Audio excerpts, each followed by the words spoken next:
Assalamualaikum warahmatullahi wabarakatuh. Kami dari kelompok 2 mata kuliah pengantar manajemen pariwisata akan mempresentasikan hasil dari tugas kami, yaitu saya sendiri Dewi Handayani, lalu ada rekan-rekan saya Asri Kusmiati dan Salsabila Putri dengan NIM 23848 dari kelas MIK 1B. Yang pertama, saya akan menganalisis. Yang pertama, saya akan menjelaskan tentang analisis Rumah Makan Karunia Jaya. Jadi yang pertama itu, salah. Oke. Baik, yang pertama saya akan Baik, yang pertama saya akan menjelaskan. Baik, yang pertama saya akan menjelaskan tentang analisis Rumah Makan Karunia Jaya. Rumah Makan Karunia Jaya ini merupakan salah satu rumah makan yang menjual atau menawarkan makanan khas Minangkabau atau yang sering kita sebut nasi Padang gitu. RM Karunia Jaya ini didirikan tahun 2018 oleh Bapak Isnen yang didirikan di Jalan Kartini Raya Cirebon dan sudah memiliki 2 cabang, yaitu yang pertama di Jalan Siliwangi dan yang kedua itu di Jalan Ciremai Raya. Nah, yang saya observasi itu berada di cabang Jalan Ciremai Raya. Seperti yang kita tahu bahwa nasi Padang itu rumah makan Padang itu memiliki beraneka ragam menu masakannya. Dan tentunya di Rumah Makan Karunia Jaya juga memiliki lebih dari 20 menu makanan maupun minuman. Jadi di sana kita bisa banyak pilihan untuk makan. Terus juga di sana itu banyak masakan yang diminati seperti rendang, gulai tunjang atau kikil, terus juga ada perkedelnya, ada telur dadarnya. Untuk sayurnya juga ada gulai nangka dan singkong. Harganya juga sangat terjangkau, mulai dari 3.000 hingga 20.000 saja. Bahan-bahannya juga sangat berkualitas, dipilih langsung dari suppliernya dan juga sangat fresh sehingga makanannya juga terjamin, kebersihannya juga, kualitasnya juga sangat terjamin. Di sana juga tempat dari Rumah Makan Karunia Jaya ini cukup luas, terus juga tempatnya lumayan bersih dan pelayanannya pun sangat ramah. Sehingga konsumen itu merasa betah dan puas untuk kembali lagi ke Rumah Makan Karunia Jaya. Next. Nah, ini ada lokasi dari Rumah Makan Karunia Jaya, terletak di Jalan Ciremai ya, terletak di Jalan Umum. Oke, lanjut ke pemasaran RM Karunia Jaya. Nah, pemasaran ini dibagi menjadi 3, ada ada segmenting, targeting, sama positioning. Nah, yang pertama itu ada segmenting atau segmentasi, ada segmentasi geografis. Karena Rumah Makan Karunia Jaya ini terletak di Jalan Ciremai, otomatis di situ kan jalan umum ya atau jalan besar sehingga banyak sekali orang yang berlalu lalang di situ.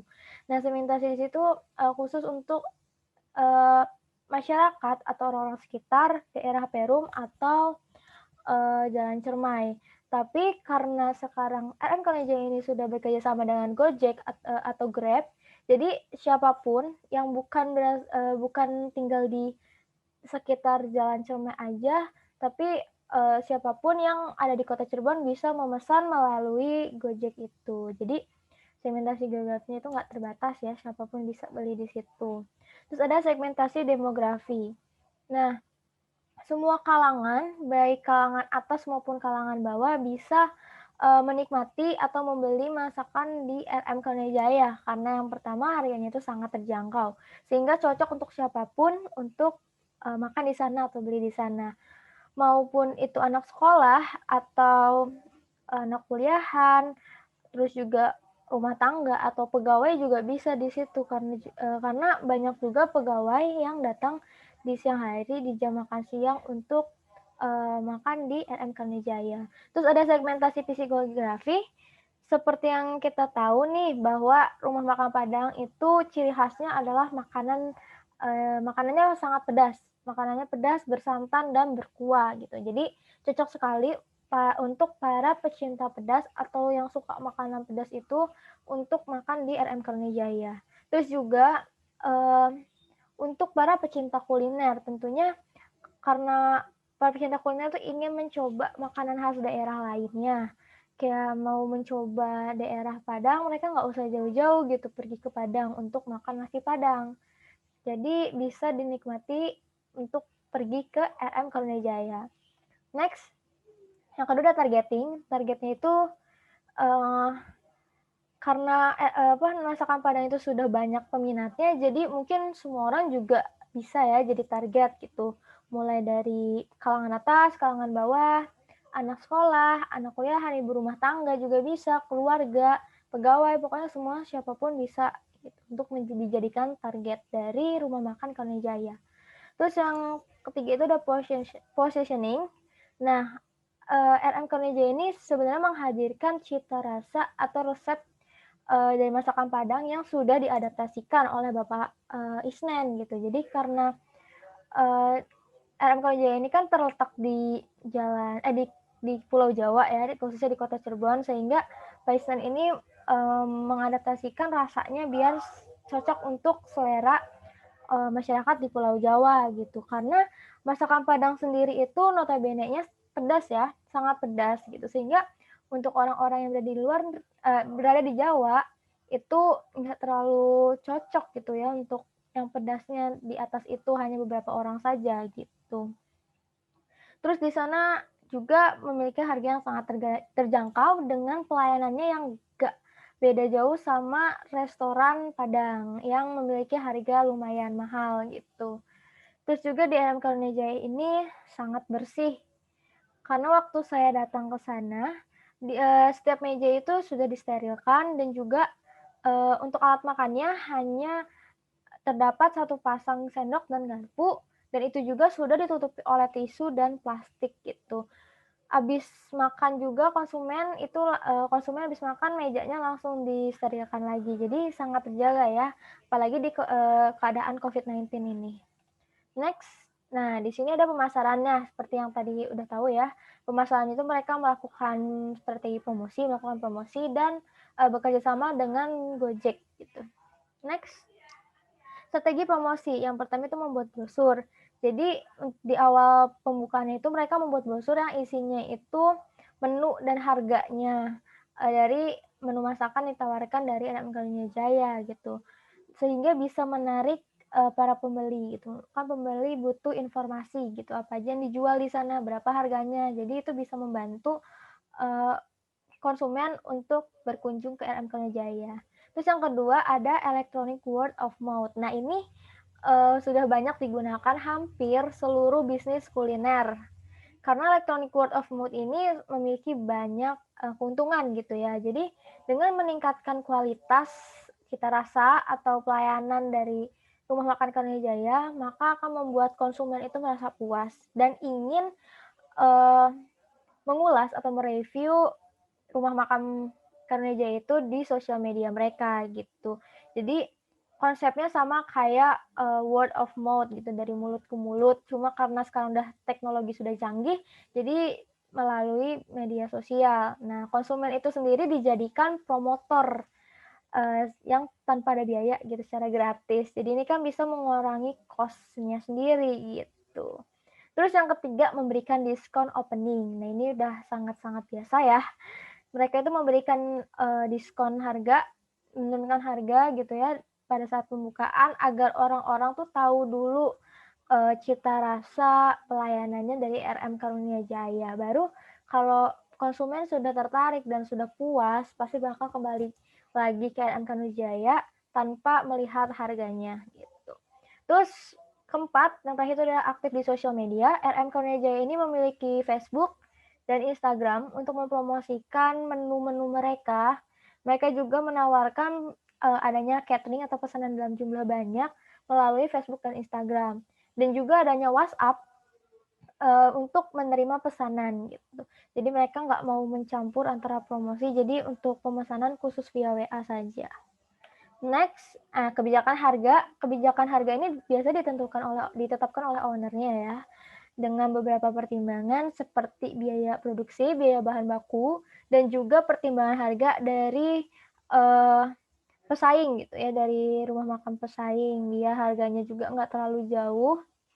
Terus juga dilakukan food costing ya, ini tentu sangat penting saat kita ingin membuka usaha. Terus juga menentukan biaya HPP dan owner sendiri mengambil keuntungan 60% sebagai labanya dengan pertimbangan seperti sewa properti, sewa tempatnya, terus juga biaya produksi dan SDM-nya. Next, aspek operasionalnya. Jam operasional mereka itu buka dari jam 8 sampai jam 11 malam, itu setiap hari dan nggak ada libur. Mau tanggal merah pun mereka nggak akan libur. Terus proses produksinya untuk pengolahan bahan baku mereka setiap harinya itu beli ya bahan bakunya di pagi hari untuk sayuran itu di pasar induk, sayuran dan bumbu-bumbu di pasar induk Jaga Satru, dan untuk hewaninya seperti daging atau telur itu sudah dikirim dari supplier setiap 2 kali sehari, jadi 3 kali dalam seminggu gitu. Jadi bahan-bahannya juga fresh sekali gitu.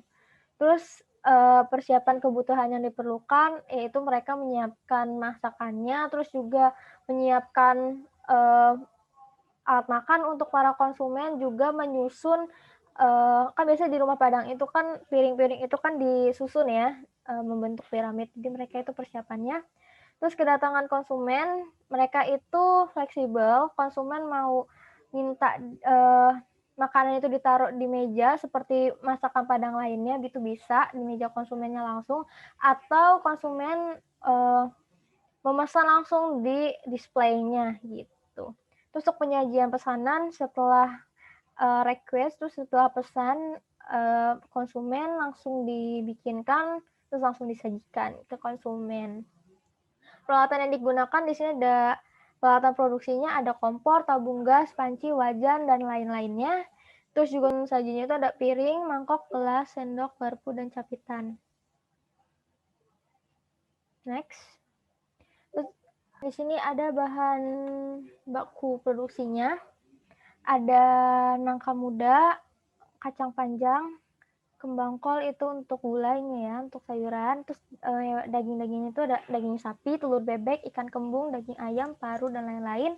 Dan bumbu-bumbunya juga bumbu dasar biasa. Cuma kalau di masakan Padang itu kan sangat banyak rempah-rempahnya, sehingga ada yang berbeda seperti asam kandis, terus daun jeruk, daun kunyit, daun kari, terus ada juga jinten, dan lain-lainnya. Terus pengelolaan sampah, air limbah, dan air bersihnya. Di RM Karunia Jaya ini pengelolaan sampah dibagi 2, itu ada organik sama anorganik. Jadi yang organik itu langsung dibuang ke tempatnya, dan yang anorganik itu yang seperti botol bekas atau botol kaca yang masih bisa dimanfaatkan atau di recycle ya sebagai tempat penyimpanan lainnya, itu bakal dibikin seperti itu. Dan yang nggak bisa diolah lagi, nggak bisa di recycle, langsung dibuang ke tempatnya juga, ke tempat sampahnya. Terus untuk air limbahnya itu langsung dibuang ya ke tempat saluran pembuangannya agar tidak bau. Terus untuk air bersihnya mereka didapatkan dari PDAM gitu. Next. Pengelolaan makanan sisa. Jadi makanan sisa yang tidak tahan lama seperti sayuran itu biasanya dibuang. Nah, untuk masakan yang tahan lamanya itu bisa dipanaskan lagi atau diolah menjadi makanan yang lainnya yang lebih bermanfaat. Terus ada layout ruang usaha. Nah, bisa kita lihat ya di sini di jalan besar, terus ada tempat parkir, terus display di depan, terus depannya display ada kasir, terus ada sekitaran 6 meja, dan ada toiletnya juga. Terus untuk dapur dan tempat produksi itu tempat produksinya, dan kalau ada pemesanan minuman bisa dibikinin di situ. Terus juga kalau ada piring kotor itu bisa langsung dibawa ke dapur dan tempat produksinya. Next, nah di sini ada aspek tenaga kerja. Mereka ini susunannya itu ada struktur usahanya itu ada owner, koki, pelayan, dan kasir. Di cabang Ciremai sendiri itu mereka cuma punya 7 karyawan ya, yaitu koki yang merangkap di bagian produksi untuk belanja, dan asistennya juga ada. Terus yang pelayan sama kasir tuh biasanya rangkap tugas. Next, nah proses rekrutmennya gitu. Seperti kebanyakan rumah makan Padang ya, mereka masih menerapkan sistem sanak keluarga gitu. Jadi karyawannya itu dari sanak keluarga mereka sendiri gitu. Terus juga untuk pegawai, untuk mencari pegawai mereka tidak membuka lowongan pekerjaan gitu atau mengiklankan, tapi mereka itu dapat rekomendasi dari pegawai lama gitu. Terus untuk umur mulai syaratnya dapat bekerja itu mulai 15 tahun itu bisa, dan umur berapapun juga bisa, hingganya itu hingga 30 tahun, asal mau bekerja keras dan mau berusaha belajar. Terus juga biasanya pegawainya itu berasal dari Kuningan dan sekitar Cirebon. Next. Nah, sistem kompensasinya dan sistem gaji itu biasa sesuai UMR Kota Cirebon ya. Terus juga untuk tunjangan hari raya mereka berikan 2 minggu sebelum hari rayanya sebesar 1 kali gaji bulanan pegawai. Untuk bonus tahunan ya tergantung profit dari Rumah Makan Karunia Jaya itu sendiri ya. Terus juga untuk fasilitasnya untuk para pegawai yang merantau itu mereka bisa tinggal di mesnya, sudah disediakan mes di situ. Terus juga mereka dapat makan ya 3 kali sehari. Next. Untuk sistem kerja pegawai sendiri mereka dibagi menjadi 2 shift, ada shift pagi dan shift sore. Namun saat COVID-19 ini tidak diberlakukannya shift. Jadi para pegawai itu kerja dari jam 8 hingga jam 11 malam dengan istirahat 2 jam. Dan juga untuk sistem scheduling-nya juga mereka masih manual ya, belum memakai mobile ataupun sistem komputer. Terus untuk pelatihan dan pengembangan pegawai, setiap pegawai baru itu bakal dilatih oleh pegawai lama yang ditargetkan selama 2 minggu, harus bisa, harus sudah lancar. Terus juga untuk pengembangannya biasanya owner itu pada saat briefing memberikan wejangan atau nasihat untuk untuk memberikan tips-tips dalam melayani konsumen dan meningkatkan kualitas pelayanan mereka. Next, untuk aspek keuangan, sumber pendanaannya itu sendiri berasal dari sumber modal pribadi owner itu. Owner tidak mengambil pinjaman ke bank, jadi murni dari tabungan owner. Terus estimasi pendapatannya dalam sehari rata-rata bisa mencapai 1.500.000 di setiap cabangnya. Jadi jika diakumulasikan selama 1 bulan, mereka sudah mendapatkan 45 juta di 3 outlet dan sudah balik modal di tahun pertama. Terus untuk laporan keuangannya mereka menggunakan laporan kas arus masuk. Jadi dicatat setiap hari dan setiap bulan agar lebih gampang, lebih mudah untuk melihat pengeluaran dan pemasukannya. Dan sistem transaksinya sendiri itu mereka masih menggunakan manual ya, atau masih cash, belum ada yang namanya dompet digital atau cashless sendiri seperti OVO, GoPay maupun Link Aja atau dan lain-lainnya. Karena mungkin mereka sendiri juga masih belum memadai alat dan juga kinerja karyawannya. Terus untuk sistem transaksinya, yang sistem sistem transaksi itu mereka sudah menggunakan sistem kasir through POS. Karena owner sendiri ini memegang 3 cabang ya, 3 rumah makan, jadi owner menggunakan sistem kasir ini agar owner tuh bisa lebih gampang mengawasi atau mengontrol jalannya transaksi gitu. Terus juga menghindari adanya oknum-oknum nakal yang biasanya di rumah padang atau rumah makan lainnya yang masih menggunakan nota itu kan biasanya masih bisa dimanipulasi harga gitu. Jadi kalau sudah pakai sistem kasir, mereka itu nggak akan bisa memanipulasi harga dan harganya juga sudah ditetapkan oleh sang pemilik gitu. Next. Nah, ini ada analisis SWOT dari rumah makan Padang Karunia Jaya ya. Untuk kekuatannya itu harga mereka itu sangat terjangkau, jadi bisa dinikmatin oleh siapapun di kalangan apapun. Terus juga menggunakan bahan baku yang segar ya, karena diambil langsung dari supplier dan beli setiap hari di pasar induk. Terus juga pelayanannya cepat dan ramah, menu makanannya juga sangat beragam ya, tadi ada 20 menu lebih. Terus juga tempatnya cukup luas dan bersih, dan mereka juga tidak ada hari libur, sehingga bisa dijadikan alternatif apabila ada restoran Padang atau rumah makan Padang lainnya yang pada hari merah, tanggal merah itu libur, jadi bisa perginya ke Nasi Padang Karunia Jaya. Terus juga bahan bakunya, yang didapat itu mudah ya, bahan baku untuk mengolah makanannya. Terus, ada weakness atau kelemahan. Nah, kelemahan mereka itu, masih sederhana untuk interior atau bangunannya itu. Jadi masih belum menarik ya, masih biasa aja. Terus juga mereka jarang mengadakan promosinya juga cuma hanya pas opening juga.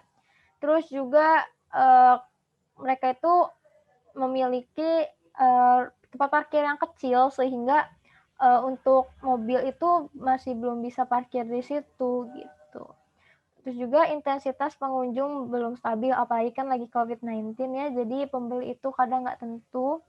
Dan terakhir itu banyaknya pesaing rumah makan Padang yang lebih murah dan lebih inovatif lagi. Opportunities-nya, mereka itu memiliki tempat yang strategis ya, ada di jalan umum, di jalan besar, jadi siapapun yang lewat bisa tahu, bisa mampir.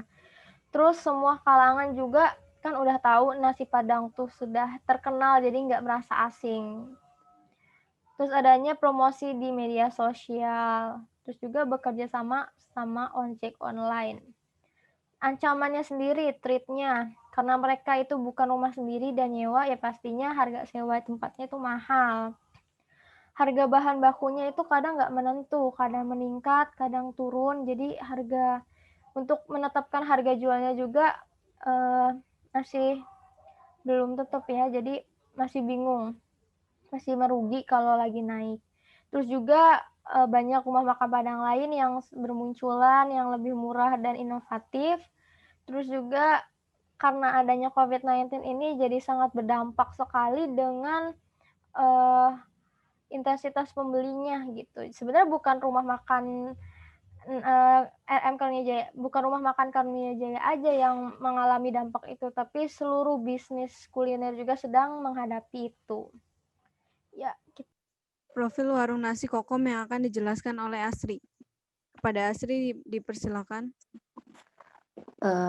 Ya, terima kasih Dewi dan Salsa. Assalamualaikum warahmatullahi wabarakatuh. Sebelumnya, di sini saya akan menjelaskan mengenai profil warung nasi Kokom. Warung nasi Kokom merupakan salah satu warung nasi yang menjual nasi dan lauk pauk yang ada di Kota Garut, khususnya di Pamengpeuk. Warung nasi Kokom didirikan pertama kali oleh Ibu Kokom dan suami pada tahun 2001. Hingga saat ini, rumah makan ini sudah berdiri hampir 20 tahun. Warung nasi Kokom cukup banyak peminat dari semua kalangan, serta harga-harganya pun terjangkau untuk dibeli. Jadi di warung nasi Kokom ini banyak banyak varian menu, terkhususnya menu-menu Sunda yang disediakan oleh warung nasi Kokom. Begitupun dengan harganya, dimulai dari Rp5.000 sampai Rp20.000. Warung nasi Kokom juga tidak hanya menjual menu makanan saja, di sana menyediakan menu minuman legend, yaitu es kelapa dan es campur. Next. Serta target pasar dari warung nasi Kokom ini, target pasarnya itu, mengenai semua kalangan, baik dari kalangan bawah, kalangan atas, mulai dari remaja, pegawai, karena warung nasi Kokom sudah banyak peminatnya dan dari segi menunya pun sudah tidak asing lagi dengan menu Sundanya. Next.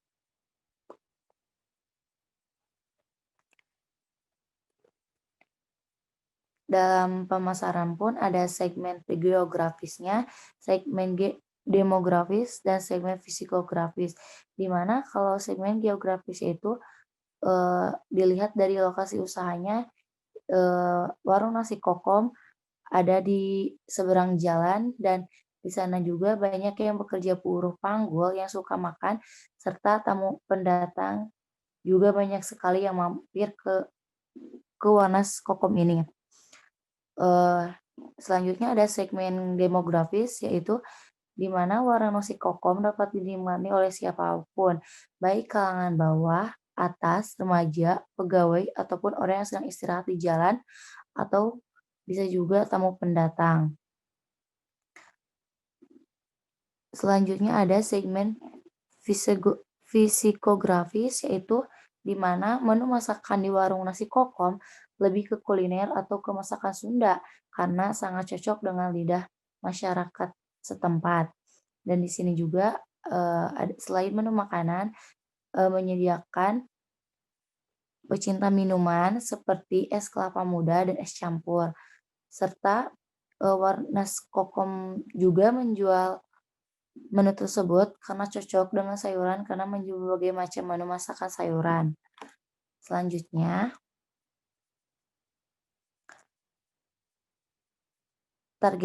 targetingnya warung nasi kokom bisa menawarkan berbagai menu masakan tentunya banyak diminati oleh semua kalangan.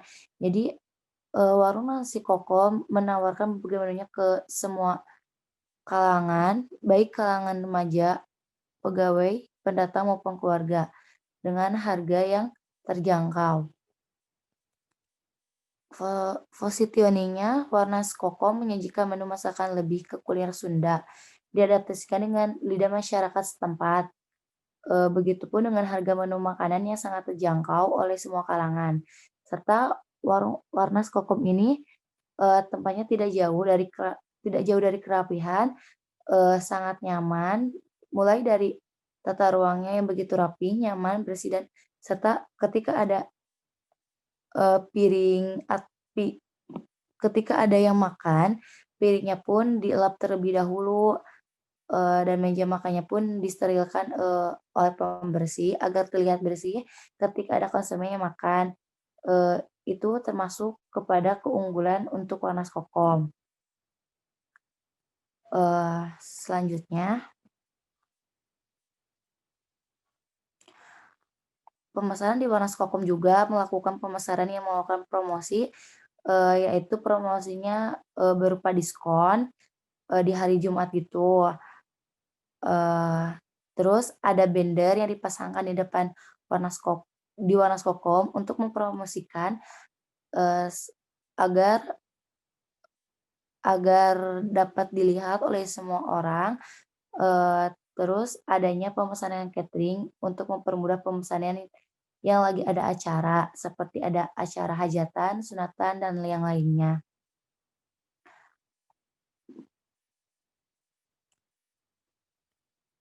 Serta kalau jam operasionalnya, warung nasi kokom itu dibuka pada jam 6 pagi hingga malam pukul 9 malam. Warnas Kokom itu tidak ada libur, semuanya full dari hari Senin sampai hari Minggu itu kerja. Serta pengolahan produksinya itu, pengolahan bahan bakunya, Warnas Kokom sebelum memasak, terlebih dahulu dia membeli dulu bahan bakunya. Sesudah itu pemilik Warnas Kokom sendiri, kemudian bahan baku sayuran dan bahan mentah itu dipisahkan, seperti sayuran dan daging gitu. Selanjutnya,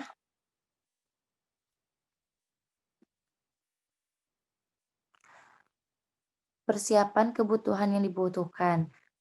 Berikut ini persiapan yang dibutuhkan oleh Warnas Kokom, yang diperlukannya untuk menyajikan kebutuhan yang diperlukan untuk menyajikan makanan seperti menyiapkan alat makan, seperti piring, sendok, garpu, gelas yang akan disimpan ke tempat meja makan oleh pelayannya. Sudah itu adanya kedatangan konsumen, di mana ketika konsumen datang ke Warnas Kokom, pelayan terlebih dahulu untuk mempersilahkan duduk dan langsung menawarkan berbagai macam menu kepada konsumennya. Setelah itu, pelayan lalu menyiapkan menu makanan dan segera mengantarkannya ke konsumen. Seterusnya itu penyajian makanan, di mana dalam penyajian makanan ini konsumen terlebih dahulu menunggu sebelum makanan diantarkan. Jadi sebelum itu konsumen itu ditunggu terlebih dahulu gitu. Udah itu pelayan segera menyiapkan pesanannya untuk konsumen. Selanjutnya,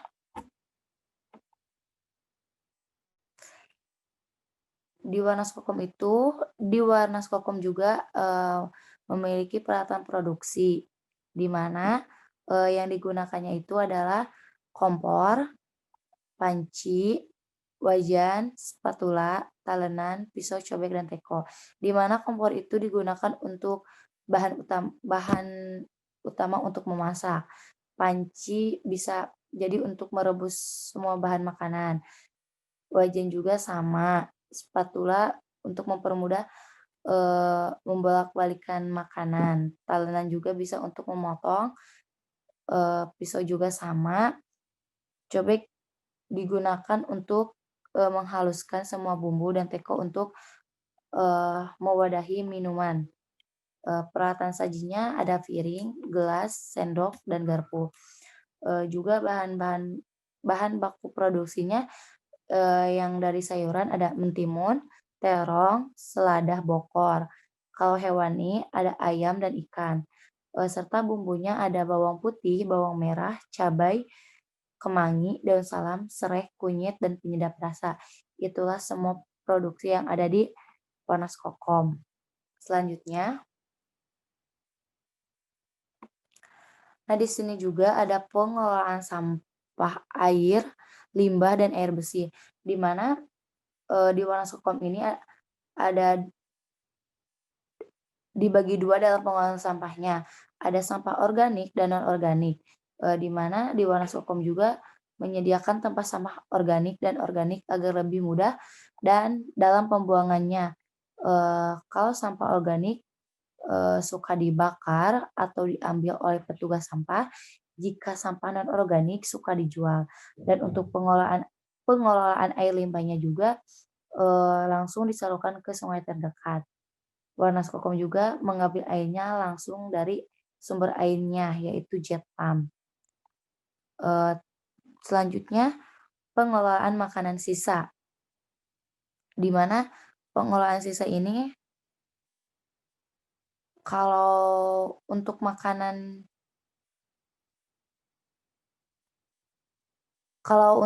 sisanya di Warnas Kokom ini makanan yang tidak lama dan yang mudah basi seperti pepes suka dibuang, kadang juga dibagiin ke tetangga atau masyarakat yang setempat. Dan untuk masakan yang tahan lamanya suka dipanaskan kembali. Selanjutnya ada aspek ketenaga kerjaan.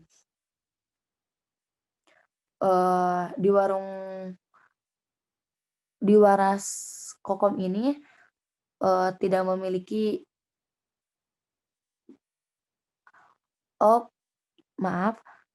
dalam aspek ketenaga kerjaan ini Warung Nasi Kokom memiliki tim manajemen yang tidak rumit.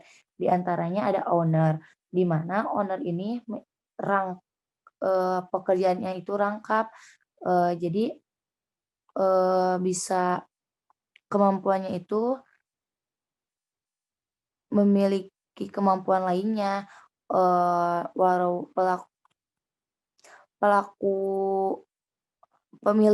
Pemilik Warnas ini bisa menjadi koki untuk membuat resep dan menakar bahan-bahan masakan dan menyajikan suatu hidangan yang enak. Juga bisa melayani kebutuhan tamu, mulai dari mencatat pesanan dan mengantarkan makanan ke meja makan. Selanjutnya, dalam aspek keuangan. Tentunya dalam aspek keuangan, Warnas Kokom ini melakukan aspek keuangan, di mana ada sumber pendanaan. Di mana sumber pendanaan ini sejak awal membuka Warnas Kokom ini telah mempersiapkan kebutuhan dalam membangun Warnas ini. Dari pelaku usaha sekaligus atau owner membuka Warnas menggunakan modal sendiri dan modal suami tanpa adanya campur tangan orang lain. Mulai dari menabung selama beberapa tahun sehingga bisa mengumpulkan uangnya. Pelaku usaha membuka Warnas Kokom tidak melakukan pinjaman kepada siapapun atau ke bank sekalipun. Dalam pendapatan, Warnas Kokom ini mendapatkan keuntungan bersihnya dalam sehari bisa mendapatkan 500 per hari, sehingga jika diakumulasi dalam waktu sebulan bisa mengumpulkan senilai 15 juta. Dan tentunya Warnas Kokom juga sudah kembali modal. Laporan keuangan. Tentunya dalam laporan keuangan, Warnas Kokom ini melakukan pencatatan keuangan di Warnas Kokom, di mana dalam pencatatan itu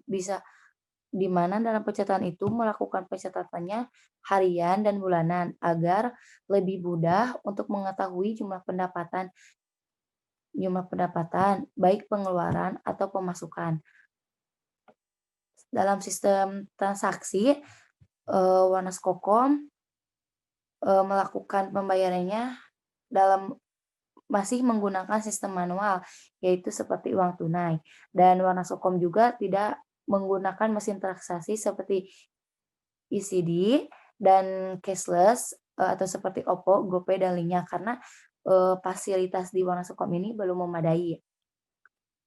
Selanjutnya,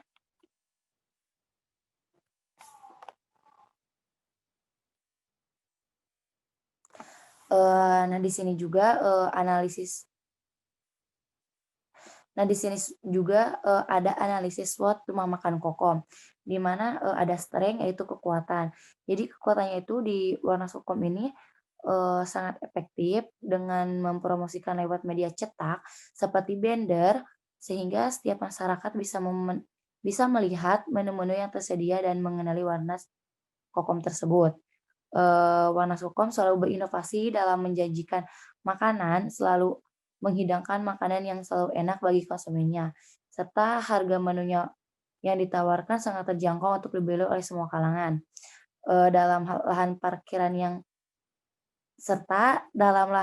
parkirannya juga cukup luas dan bisa menampung konsumen yang berkunjung ke Warnas Kokom dengan nyaman dan aman.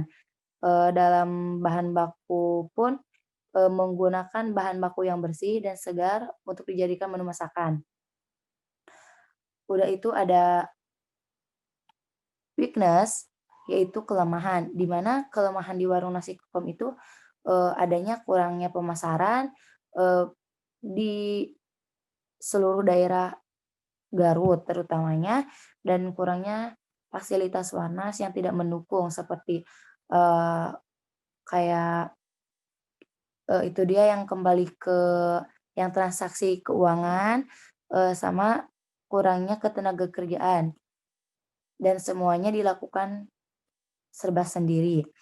Nah di sini juga ada opportunities, yaitu peluang, di mana warung nasi Kokom ini melakukan promosi di media sosial bisa menjadi peluang buat Warnas ini untuk mempromosikan menu-menu yang sedia.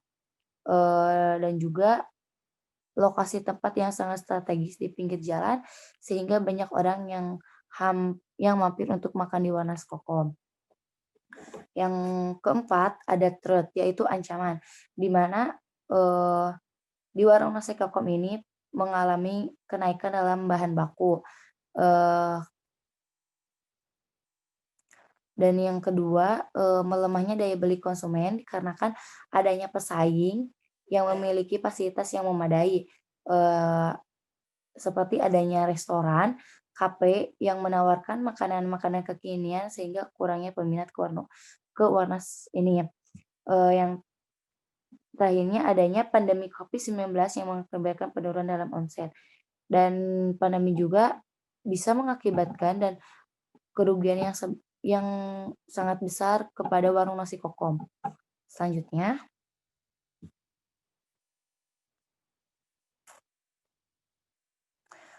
terima kasih presentasi dari saya. Dilanjutkan kepada Dewi. Baik, terima kasih Astrid. Dan sekarang selanjutnya mengenai profil rumah makan nasi Jamblang Bu Yaya. Nasi Jamblang Bu Yaya merupakan salah satu nasi jamblang yang berjualan yang beralamat di Jalan Tentara Pelajar Pekiringan, 131. Didirikan pada tahun 2003 yang awalnya berjualan nasi lengko lalu berganti dengan nasi jamblang karena minat masyarakat Cirebon yang jauh lebih tinggi terhadap nasi jamblang dibanding nasi lengko.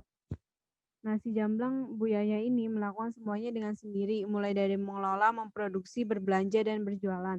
Dan pelayanan yang dilakukan Bu Yaya pun sangat ramah, sehingga para pembeli senang dan nyaman makan di nasi jamblang Bu Yaya. Selanjutnya,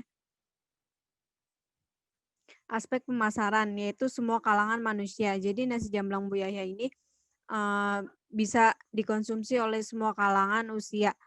Lalu pemasaran. Pemasaran yaitu ada segmentasi geografi, segmentasi demografi, dan segmentasi psikologi.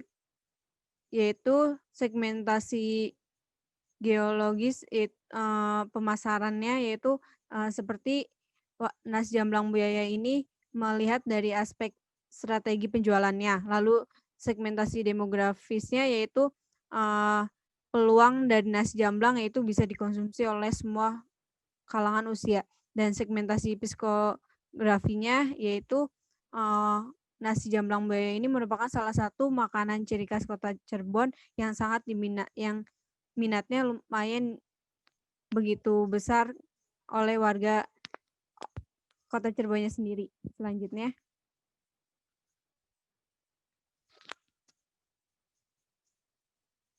targeting. Nasi jamblang Bu Yaya menekankan kepada semua orang yang mungkin setelah berbelanja dari mall lalu bisa mampir untuk makan di tempat atau dibungkus ke warung nasi jamblang Bu Yaya ini. Lalu kepada karyawan mall yang beristirahat bisa makan siang ataupun makan sore di nasi jamblang Bu Yaya. Lalu selanjutnya ada positioning, yaitu nasi jamblang Bu Yaya menghadirkan menu masakan khas Cirebon yang sudah sejak lama menjadi ciri khas Cirebon, dilestarikan dan menjadi makanan yang selalu dikonsumsi oleh masyarakat Cirebon. Lalu pemasaran yaitu nasi jamblang Bu Yaya melakukan pemasaran dengan spanduk yang besar terpampang jelas di warungnya, melakukan promosi dan melakukan promosi dari teman ke teman.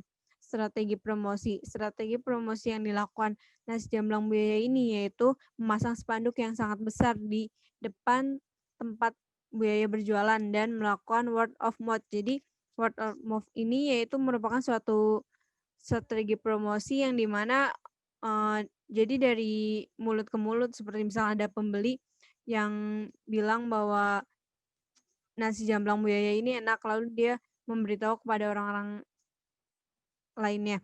Yang selanjutnya, slide selanjutnya.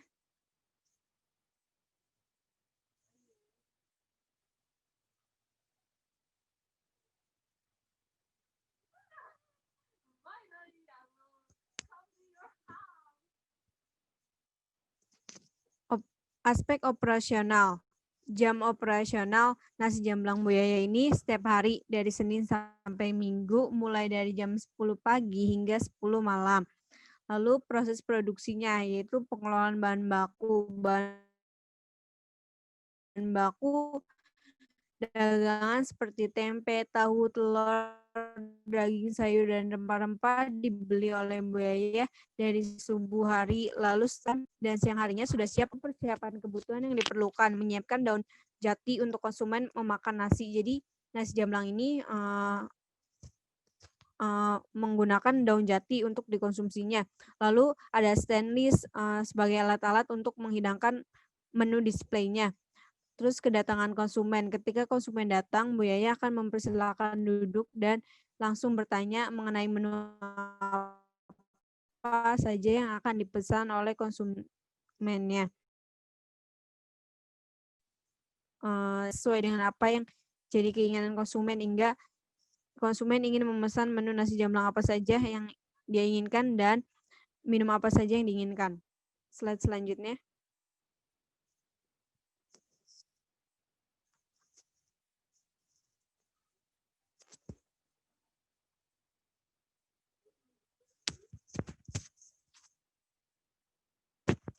Pengolahan sampah, air limbah, dan air bersih. Sampah dikoordinasi dengan tukang sampah sekitar. Air bersih diambil menggunakan air ledeng yang ada di tempat tinggal warga belakang yang tersebutkan alat sisa makanan nasi jamblang buaya ini. Jika makanan pokoknya seperti ini, maka akan diolah lagi bahan bakunya, sementara bumbunya diganti dengan bumbu yang baru karena jika menggunakan bumbu yang lain itu akan basi. Lalu layout ruang usaha, meja yang panjang dan 2 kursi yang sama panjang serta menjadi lurus. Jamblang ini tidak memiliki tenaga kerja dan struktur usaha ini melakukan segalanya sendiri di rekrutmennya.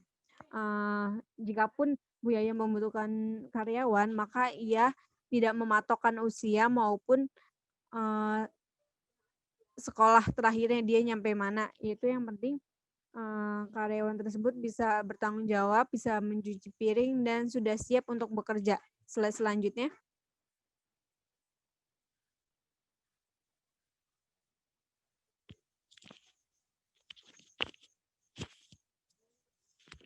Aspek tenaga kerja dan struktur usaha.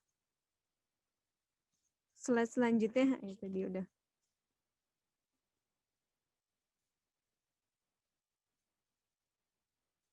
Sistem kompensasi. Pelaku bisnis menyusun sistem kompensasi dari berbagai aspek yang dipertimbangkan, melihat terlebih dahulu apakah orang tersebut merupakan orang yang dapat dipercaya atau tidak. Dan jika orang tersebut merasa nyaman dan bisa menyesuaikan dirinya dengan baik di nasi jamblang Bu Yaya, maka ia menjadi pegawai.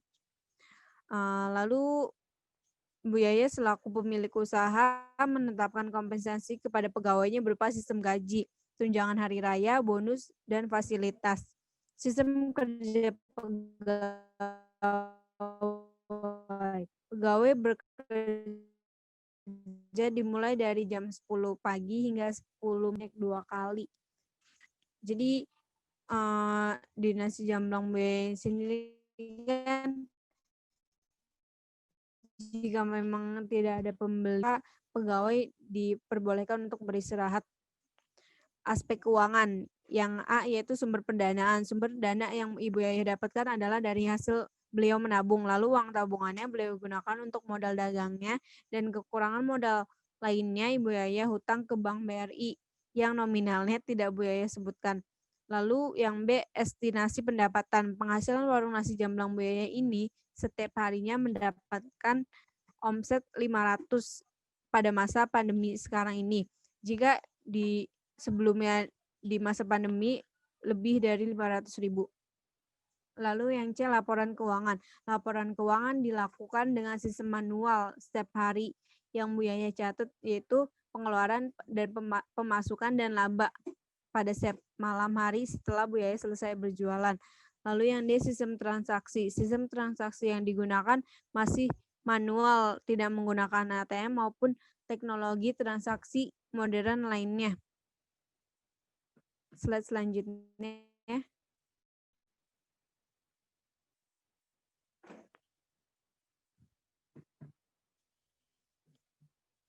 Lalu analisis SWOT nasi jamblang Bu Yaya itu bisa menjadi bisnis kuliner yang menjanjikan. Mengelola makanan simple namun enak, menunya bersifat umum untuk semua jenis umur. Lalu Ibu Yaya selaku penjual yaitu bersikap ramah, humble, dan tidak jutek. Tempat berjualan sangat strategis dengan banyak hal. Bahan baku yang dibutuhkan tidak sulit didapatkan. Jam kerja nasi jamblang di setiap hari dan membuat semua orang bisa datang dan makan di tempat ini kapan saja. Lalu ada weakness, kelemahan, banyaknya penjual yang sama dan lebih unggul. Tempat berjualan kurang didesain dengan menarik dan tertata ruang rapi. Menu penjualan masih kurang banyak. Jamblang luas tempat perjualan yang kurang puas. Opportunity peluang. Menjadikan makanan ciri khas Cirebon berjualan di seberang mall sehingga banyak ramai pengunjung untuk memakan di nasi jamblang Bu Yaya ini. Semua orang Cirebon menyukai nasi jamblang karena rasa dan aneka menu nasi jamblang. Lalu ada treat ancaman adanya peniruan penjualan yang serupa di mana saja namun kualitas dan rasa jauh lebih enak. Beberapa harga bahan baku seperti daging dan hewani lainnya yang terkadang naik dapat menyebabkan biaya operasi harus naik juga. Adanya COVID-19 menyebabkan minat pembeli yang menjadi begitu drastis menurun. Perbandingan rumah makan warung nasi Kokom waktu operasi. Rumah Makan Karunia Jaya yaitu beroperasi setiap hari tanpa adanya libur mulai dari pukul 8 pagi hingga jam 11 malam sehingga bisa dinikmati kapan saja hingga malam hari. Lalu Nasi Jamblang Bu Yaya buka pukul 10 pagi hingga 10 malam sehingga para pegawai mal bisa makan siang dan sore. Juga konsumen yang sesudah berbelanja dari mal bisa mampir makan.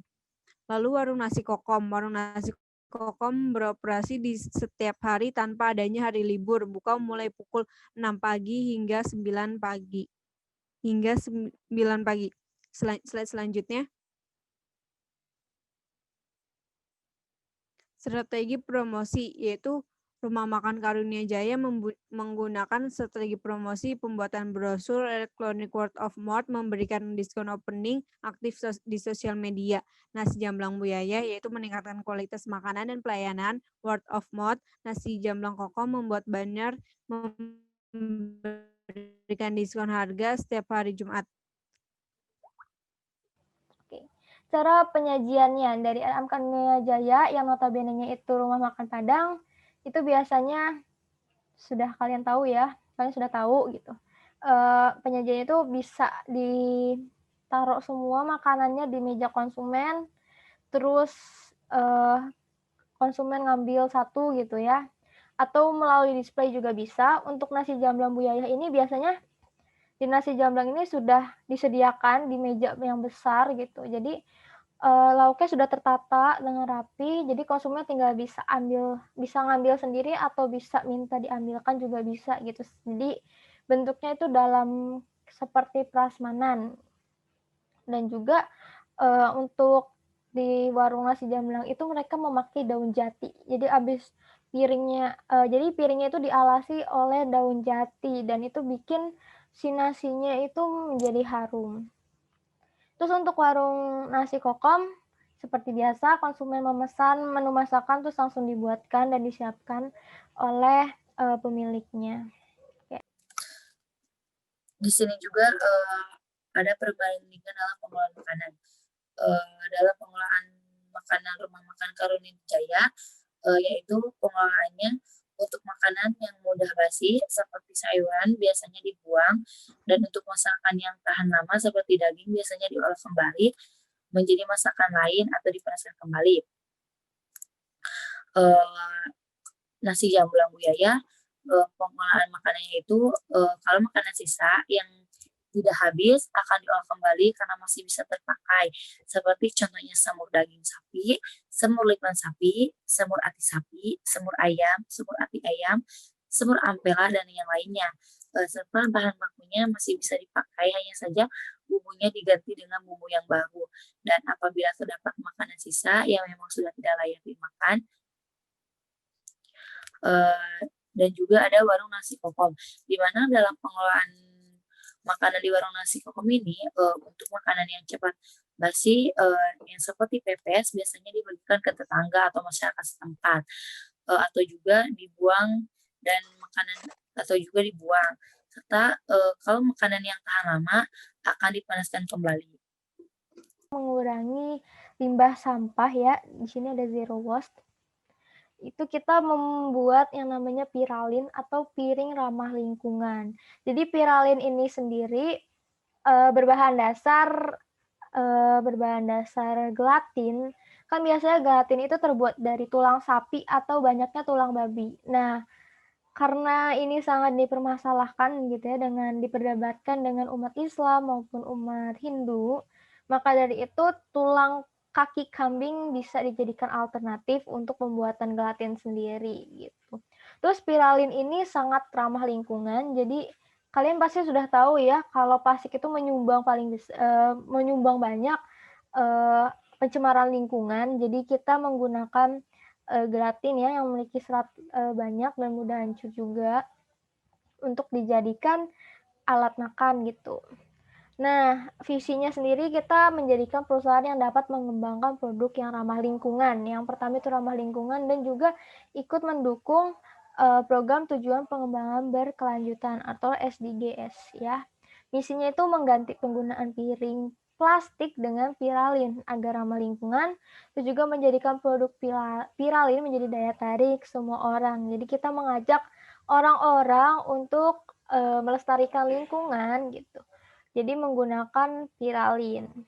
Strategi promosi kita melakukan kampanye untuk menjaga lingkungan. Jadi kita mengajak orang-orang dulu untuk menjaga lingkungan, untuk berpartisipasi gitu dalam penjagaan lingkungan, eco-life gitu ya.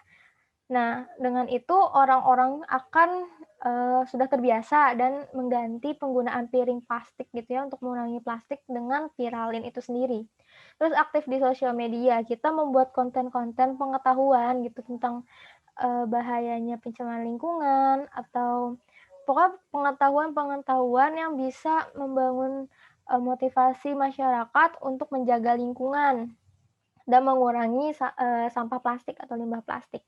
Terus juga kita bekerja sama dengan pengusaha kuliner. Nah, ini karena target utama kita, sasaran utama kita itu ada restoran, rumah makan, dan hotel. Jadi kita yang pertama itu bekerja sama ya, karena piring kan biasanya identik dengan alat saji dari makanan itu sendiri.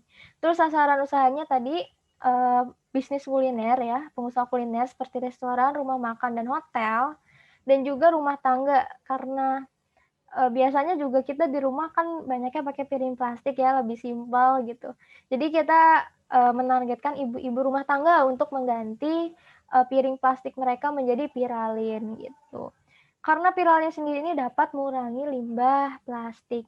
Dan berbedanya dengan yang berbahan dasar rumput laut, nah yang rumput laut itu lebih mahal ketimbang dengan Piralin yang dari gelatin gitu. Jadi ini sangat ramah di kantong juga gitu.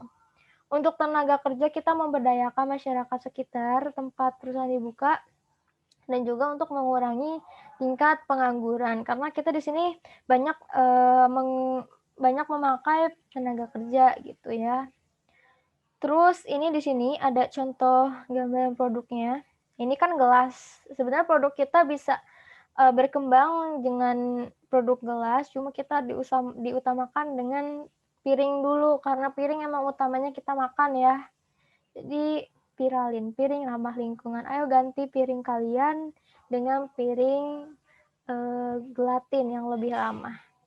Baik, sekian dari saya. Sekian penjelasan presentasi dari kami bertiga. Kurang lebihnya mohon maaf. Wabillahi taufiq wal hidayah. Wassalamualaikum warahmatullahi wabarakatuh.